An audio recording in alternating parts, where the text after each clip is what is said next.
जय श्री कृष्णा। प्रिय दर्शकों, आप सभी का स्वागत है हमारे इस YouTube चैनल पर।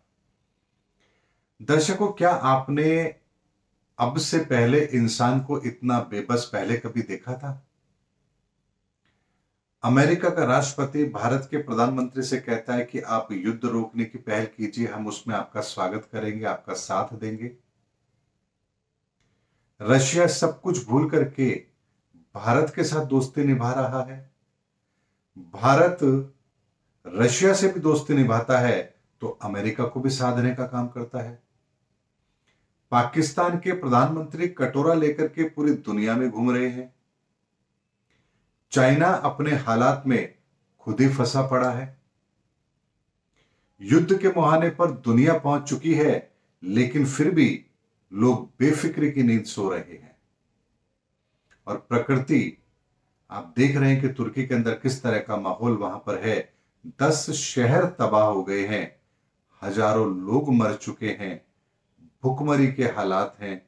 लोग अपने घरों को छोड़कर कार के अंदर अपना दिन बिता रहे हैं, रात बिता रहे हैं, कहीं कोई भूकंप ना आ जाए, कहीं उनको नुकसान ना उठाना पड़े अपनी जान का। ऐसी स्थिति यहां पर चल रही है। और ये सारी की सारी स्थितियां एक साथ एक समय पर पूरे विश्व के अंदर बन रही है। अगर मैं आपसे कहूं कि इस दुनिया के अंदर इस समय पर एक भी ऐसा देश नहीं होगा जो परेशानियों से ना जूझ रहा हो। हकीकत यह है कि पूरी दुनिया इस समय ऐसी परेशानियों से जूझ रही है जो परेशानियां उन्होंने पहले कभी भी फेस नहीं की है। या यूं कह सकते हैं कि एक साथ इतनी ज्यादा परेशानियों का सामना उसे लगातार करना पड़ रहा हो, ऐसी परिस्थिति पहले कभी भी नहीं बनी है।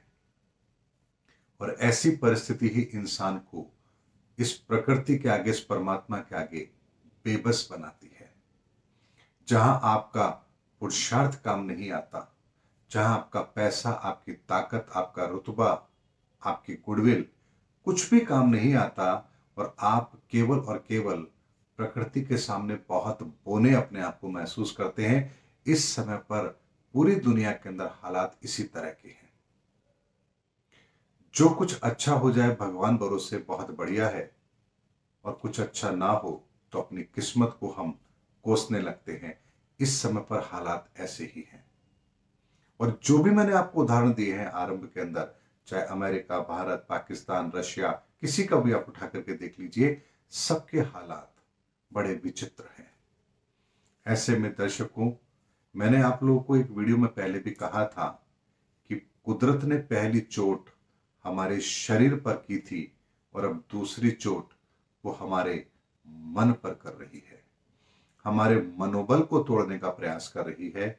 और जब मनोबल कमजोर होता है तो व्यक्ति कोई ना कोई गलती भी फिर जरूर करता है। और यही कारण बनेगा आने वाले समय के अंदर विश्व युद्ध का भी। क्योंकि मरता क्या ना करता, ये हमको आने वाले समय के अंदर चरितार्थ होता हुआ जरूर नजर आएगा। क्योंकि जब सब तरफ से परिस्थितियां विकराल हो तो व्यक्ति सिर्फ और सिर्फ अंतिम विकल्प को चुनता है, क्योंकि उसके पास कुछ और करने को शेष नहीं रहता है। और यही कारण है कि रामायण काल के अंदर भी, महाभारत काल के अंदर भी वो बड़े युद्ध हुए, क्योंकि कोई और विकल्प शेष ही नहीं था। और वर्तमान समय के अंदर भी परिस्थितियां कुछ इसी तरह की चल रही हैं। इसीलिए मैं आपसे कह रहा हूं कि इंसान इतना बेबस पहले कभी भी नहीं था जितना वो आज है।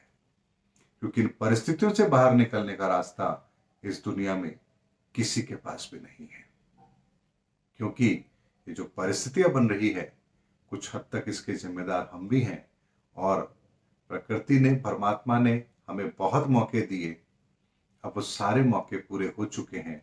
और अब बदलाव प्रकृति अपने तरीके से जरूर करेगी, और जिसे हमें देखना ही है, फेस करना ही है, और हमारे जीवन के अंदर ये बदलाव होकर रहेगा। इसीलिए इस समय पर इंसान बेबस है इस प्रकृति के सामने, और इसके परिणामों को भोगने के लिए विवश है। और इसीलिए आज फिर एक बात मैं आप लोगों के सामने दोहरा रहा हूं कि ईश्वरीय शक्ति का आवाहन कीजिए, वही एकमात्र विकल्प है इस समय पर सुरक्षा प्राप्त करने का। उम्मीद करता हूं दर्शकों मेरा वीडियो आपको जरूर पसंद आया होगा। अगले वीडियो के अंदर आपसे फिर भेंट होगी, तब तक हमारे चैनल पर बने रहिए। जय हिंद, जय भारत।